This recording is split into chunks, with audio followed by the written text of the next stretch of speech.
السلام عليكم ورحمة الله وبركاته. اللهم صل وسلم على سيدنا محمد عليه أفضل الصلاة والسلام. اللي أول مرة يشوف بيتك بسيط مع فطومة ما ينساش يدوس على كلمة اشتراك ويفعل الجرس عشان يجيلكم كل جديد. هتعملي ايه النهاردة يا فطومة؟ بصوا، أنا جبت الحاجات دي امبارح وكان الجو ايه مقولكوش، كان تلج بقى وشتا. فقلنا نجيب بقى حاجة نعملها للأولاد، تنفع بقى سندوتشات، تنفع فطار، تنفع السمباتيك لو عايزة تتخن شوية تاكل منها كتير تقلبص كده وتقلوظ. تمام. اما احنا بقى بالنسبة للتخان اللي زينا هنزيده اكتر. المهم نتدفى في الاخر، هنعمل اكلة كده تدفي جميلة، اكلة شتوية. تعالوا بس نشوفوا الحاجات اللي انا اشتريتها. تمام. بصوا، كانش عندي سمنة فجبت كيلو سمنة. هو كيلو عامل 90 جنيه، وزني بالمية، بس ريحتها جميلة جدا. تمام. جبت ايه بقى؟ جبت نص كيلو سمسم، قلت هاخد اللي انا عايزاه والباقي اخليه ايه مرة ثانية. وجبت ايه كمان؟ جبت نص كيلو سوداني مقشر ونضيف كده وجميل جدا. وكمان السمسم جايباه نضيف، انا قلت له مفيش عين نقي فاديني سمسم نضيف. تمام. وجبت كيس سكر، لقيته ب30 جنيه، رحت جايبه كيس سكر، انا ما عنديش. وجبت كمان نص كيلو حلبة مطحونة. تمام. ده نص. جبت ايه تاني يا فطومة؟ ده كيلو عسل، 2 3 4 كيلو عسل. تمام. يا دوبك عشان حبايبنا واولادنا وكده، مش هاكل لوحدي، انتوا عارفيني انا ما باكلش لوحدي. وكل طبعا اختي صباح ما بتاكلش لوحديها اي حاجه، يعني السنه اللي فاتت هي عملتها وبعتت لي، وهبه كمان ربنا يكرمها لما عملت لها تعمل للعيله كلها. تمام. فجبت 4 كيلو عسل عشان خاطر الاولاد وكده. ده كوبايه زيت كده كبيره هنستخدمها نعمل بيها الاكله بتاعتنا. تمام. وده دقيق.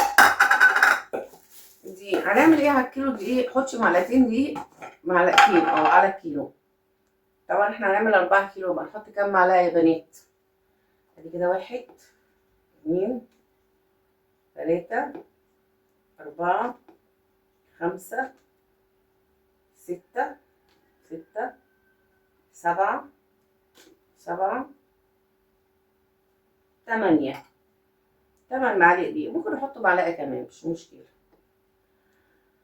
كده تمام. خلصنا معيار الدقيق. طبعا انا متعوده بعمل بالبركه، بس انا بحاول ايه اقول لكم يعني علشان خاطر انتوا تبقوا عارفين. الحلبه ال3 كيلو بتحطي عليهم ربع حلبه، انا جايبه نص حلبه. تمام. فاحنا هناخده ايه برضو معلقتين كده حلبه. شوفوا، 1 2 3 4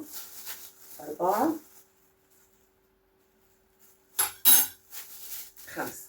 خدت 5 معالق حلبه مطحونه. تمام. يبقى معانا الحلبه ومعانا الدقيق ومعانا الزيت، ويلا بينا على البوتاجاز عشان نعمل الاكله الجميله دي. واكتبوا بقى في التعليقات كده هنعمله ايه. يلا بينا على البوتاجاز. حطينا الحله على النار. طبعا كنت عايزه سلك مواعين عشان المعها تلميعه اللي هي، بس ايه ما لقيتش سلك مواعين. هي نظيفه وزي الفل. بسم الله الرحمن الرحيم. ننزل بكوبايه الزيت بتاعتنا ديت كتير. الزيت بقى اللي موجود عندك يعني هتستخدميه. تمام. طبعا عشان الحله سخنه فهننزل ايه بالدقيق كده. بسم الله الرحمن الرحيم. اللهم بارك. نقلب بقى الدقيق بتاعنا. تمام. يعني كيلو العسل عليه معلقتين دقيق ومعلقه حلبه. تمام يا بنات. نقلب بالشكل ده. هرجع لكم طبعا تاني علشان خاطر ايه ما اطولش عليكم.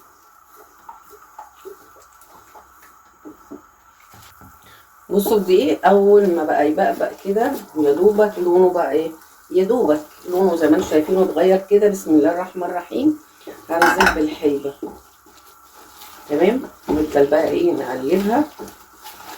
هتلاقي ريحه الحلبه دي طلعت ايه حكايه يعني. نفضل كده نقلب برضو بالطريقه دي لغايه لما الريحه بتاعتها تبدا ان هي تطلع كده وتملى الشقه. فريحتها كده ايه، بسم الله ما شاء الله، جميله يعني. بسم الله الرحمن الرحيم يعني. شايفين؟ هيبقى كله ورا بعض ورا بعض يعني. احنا هنقلب كده وهنرمي كله ورا بعضيه. تمام. نجيب بقى السمسم بتاعنا. الكلام ده كله هنلاقي امتى؟ الساعة كام؟ الساعة 6. الساعة 6 الصبح. غسلت مواعيني تمام. وبعد ما ايه، ما الحمد لله صليت الفجر حاضر، غسلت المواعين بتاعتي وخلصت. قلت بقى ايه، نعمل لهم الحلبة دي عشان خاطر الاولاد بقى يعملوا سندوتشات يفطروا، يبقى تغيير بدل بقى فول وفلافل وجبنات والكلام من ده. شامم ريحه حوده. الريحه بسم الله ما شاء الله جميله جدا. واقف مستني. حوده مستني الفرج. خلي بالك دي بتقعد لها كام ساعه عقبال ما تاكل منها، عشان جوه بتبقى بتغلي بتغلي بتغلي. اهو بصوا بقت بقى كده، وبدات الريحه تطلع بطريقه جامده جدا. خلاص كده هننزل بالنص السمسم، مش النص كيلو يعني. انا هاخد ايه تمام. ونبدأ برضو نقلب. بحب احمر كل الحاجات معايا. اهم حاجة اوعي تسيبيها على نار من غير ما تقلبي. هنزل بالكدان كله طبعا. المكسرات حسب مقدرتك، عايزة تحطي سوداني، عايزة تحطي مكسرات، عايزة تحطي اللي انت عايزة تحطيه، ماشي شغال. بس انا بحب بعملها بالطريقه دي. كل واحد ليه طريقه بيحب ان هو يعملها كده. تمام. قلب بقى، قلب قلب قلب على رأي هاجر مراتبني تقول لك قلب قلب قلب. خلاص كده حبيبتي يا هاجر، هعمل لك برطمان معتبر كده لحماده، ابقى ابعتهولك، يا اما ايمن لما يجي يبقى ياخده ان شاء الله. خلاص. ما اقولكوش بقى الريحه عامله ازاي. تعالى حوده ساعدني في العسل. تعالى فتح فتح بسرعه. فين هفتح بايه؟ نيجي ننزل بقى بالعسل بتاعنا. الله ريحتها. دلوقتي الجيران هتصحى على الريح. خد يلا ايه؟ فينك يا كده؟ انا مستني. جميل يا ولاد. يلا اللهم بارك اللهم بارك. لا. يلا افتح غيره يلا. والله طعمها حلو. عايشين بقى وسندوتشات يا ولد يا حوده وانس. ما تجيبليش جبنه، خديني دي كل يوم في المدرسه. خدها ان شاء الله تاخد لك برطمان. هعمل ايه فيه؟ تاكل انت واصحابك. لا انا عندي اصحابي ما بياكلوش كده. تمام. حلوه. والله هعملها مفاجأة بقى للأولاد. فرح يوسف وأنوس حبيبي. لا معلقتك هتقع. يلا فتش وهنا هنونة حبيبتي. عارفين الريحة؟ ما اقولكوش الريحة ايه، ما شاء الله ما شاء الله، ريحتها جميلة جدا جدا. الأكلة دي مغذية جدا على فكرة. كل اللي عايزة تدخل اعمل لها حلة زي دي وتقعد تاكل بقى. تضرب لها كل يوم سندوتشين، هتلاقي الحكاية دي بقت تمام معاها.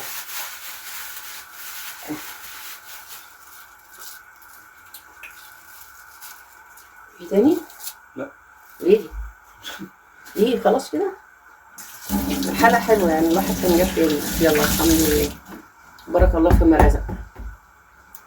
زي ما انتم شايفين بقى يا بنات، نفضل نقلب ما نسيبهاش عشان العسل ما يتلسعش. تمام. فعشان هياخد وقت معاكم انا هفصل وارجع لكم تاني تشوفوا النتيجة بتبقى عاملة ازاي.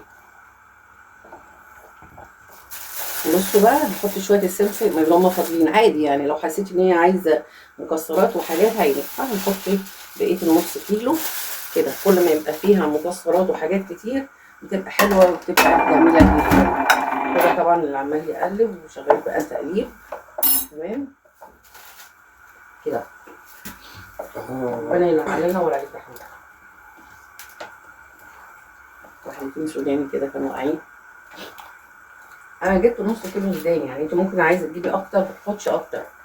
مكسرات بقى عندك عين جمل والكلام ده كله، حطي اي حاجه مكسرات عندك حطيها. المهم ان احنا ايه في الاخر عملنا حاجه حلوه للاولاد تدفيهم وكده يعني. وما تنسوش تعملوا لايك لفاطمه ودعوه حلوه لحوده عشان واقف بيساعدني. لا بس شكلها حلو قوي. ده لسه واحده واحده واحده واحده.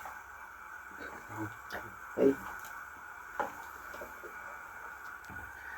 بصوا كده يا بنات، العسل بدأ اللي هو يفك كده وهيفضل بقى يزيد، يعني انت لازم تعمليه في حلة كبيرة عشان ياخد راحته لما العسل بيزيد. طبعا هو لما بيبرد بيهدى كل ده، بس لازم يبقى في حاجة واسعة عشان ياخد راحته فيها. طبعا اللي متصدر بقى حوده هو اللي عمال يقلب، يفضل يقلب بقى كده ايه بتاع تلت ساعة، يفضل واقف جنب منها ما يتحركش ويفضل يقلب. الله ينور يا حوده. واديك عرفت الطريقة عشان لما تروح بيت العدل تبقى تعلمها للعروسة. يا سلام. قول حلبة أمي. علمها طريق هي الحلم. هتبقى عارفه تعملها. أكيد طبعا هتبقى شاطرة عارفة كل حاجة ما شاء الله. ربنا يوفقك. ودي طريقة الحلبة يا بنات، عندنا هنا في اسكندرية بنقولوا عليها الحلبة بالعسل، في مصر بيقولوا عليها معقودة. طبعا كل دولة مين ولها اسم. مفتقه؟ مين بيقول مفتقه؟ في ناس بيقولوا مفتقة، فكل احنا بنقول واحد عليها ايه؟ حلبة ليه معقودة؟ طريقته واسمها مختلف من بلد في بلد. فاكتبوا لي كده في التعليقات بتبقى عندكم اسمها ايه. شايفين العسل بدأ يزيد ازاي؟ وريني حوده. ويبدأ يخفف خالص يبقى خفيف عشان بيسخن. لسه هيزيد كمان، يعني انتوا لسه كمان هتشوفوا يبقى شكله عامل ازاي. تمام. اهم حاجه هو لسه ما غليش، يعني اول ما يبدأ يغلى كده هوريه لكم وازاي تدفعوا عليه يعني في الوقت المناسب. هيفور؟ لا، ما انا عامله حله كبيره عشان كده. انا بقول لك ايه، دايما يعملوا في حاجه كبيره، يعملوا حسابهم لما العسل بيزيد ويبدا ان هو ايه يفروا كده. بس طول ما انت بتقلبه بالشكل ده مش هيفور، طول ما انت ايدك فيه اهو. تمام. بصوا يا بنات، بدا ان هو يغلي العسل معايا اهو، وبدا ان هو يفور. بصوا زاد ازاي. عشان كده بقول لكم لازم حاجه واسعه عشان تعملوا فيه الحلبه بالعسل. قلبه بالراحه بقى عشان بالراحه. عماله بتبقبق زي ما انتوا شايفينها كده. ممكن ان احنا ناخده كده ايه بالمعلقه، يعني نعمل لها ايه اختبار. التست بتاع بابا. تيست. يبقى نبرد كده وندوق الدنيا عامله ايه. تمام. بصوا بدأ يعمل ازاي. ما دقايق كده وهنفصل عليها. هتلاقيها هتبدأ بقى ان هي ايه العسل يتقل بعد ما ساح وبقى خفيف وبدأ يغلي. هتبصوا تلاقي المعلقه تقلب كده ايه معاكم وانتوا بتقلبوا. حاسس بالحركه دي من تحت كده. صح؟ ان هي بدأت ان هي تتقل معاك. يعني حاسس انا بقلب بويا. بالراحه بس بالراحه. تقلب بويا. خلي بالك ما تطرش على ايدي. ايوه، ما انا كان بيقعد يقول لي شوفها خفيفه ولا تقيله وانا اللي كنت بظبطها. بسم الله. سخنه. بصوا اهي. اعملي كده اختبار. يبرد بقى بصي بدأ يتقل ازاي. جميله. شغال الشفاطه عشان الريحه تطلع عليهم. صح الجيران. عشان الصوت. الريحه دي طلعت على الجيران. يعني بعد ما نقفل الفيديو بشغل لهم عشان الصوت. يطلع النهار نبقى نحلهم بقهم بقى، نديهم يحلوا بقهم عشان ايه كده. تقدري بقى تقلبي كده تقلبي. تمام. طبعا بعد ما هي غليت وبدأت تفور هتبدأ ان هي ايه تبدأ وتبقى تقيلة كده ايه معاكي اهو يا بنات. اطفي بقى عليها حوجة.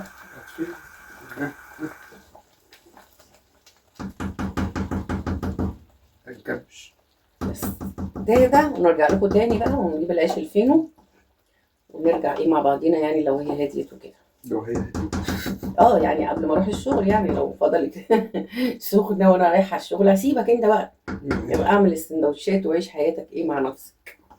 يلا بألف هنا وشوفوا جربوها بالطريقه دي ان شاء الله تعجبكم.